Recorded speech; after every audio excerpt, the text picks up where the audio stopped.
Hi hello welcome to గయావిస్. ఈరోజు మనం అసలు వరల్డ్ వార్ 3 వస్తే ఏ కంట్రీస్ సేఫ్గా ఉంటాయి అనే టాపిక్ గురించి డిస్కస్ చేద్దాం. వరల్డ్ వార్ 3 వస్తే డబ్బు, ఉద్యోగం, లగ్జరీ ఇవి కాదు, మన ప్రాణాలే అసలు ప్రశ్న. అప్పుడు నిజంగా సేఫ్గా ఉండే దేశాలు ఏవి? ఇది భయం పుట్టించడానికి మాత్రం కాదు, ఇది కేవలం ఒక హైపోథెటికల్ డిస్కషన్.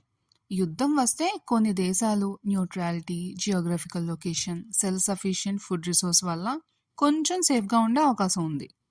సాధారణంగా సేఫ్గా భావించే దేశాలు అంటే న్యూట్రల్ కంట్రీస్, దూరంగా ఉన్న ఐలాండ్స్, తక్కువ ఎనిమిటీ ఉన్న దేశాలు, సెల్ఫ్ సఫిషియెంట్ ఫుడ్ రిసోర్సెస్ ఉన్నవి. ఎందుకంటే యుద్ధంలో ముందుగా టార్గెట్ అయ్యేది ఎక్కువ మిలిటరీ పవర్స్ ఉన్న కంట్రీస్.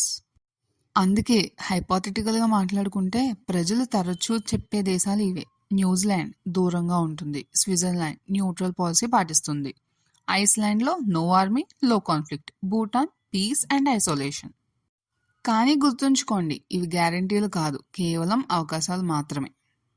వరల్డ్ వార్ 3 వస్తే ఎక్కడ ఉన్నా ఎవ్వరూ పూర్తిగా సేఫ్ కాదు. అందుకే మనం కోరుకోవాల్సింది సేఫ్ కంట్రీ కాదు, శాంతియుత ప్రపంచం.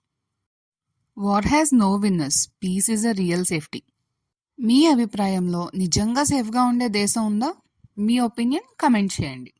Don't forget to like, share and comment. Subscribe to Gaya Viz now for more amazing videos.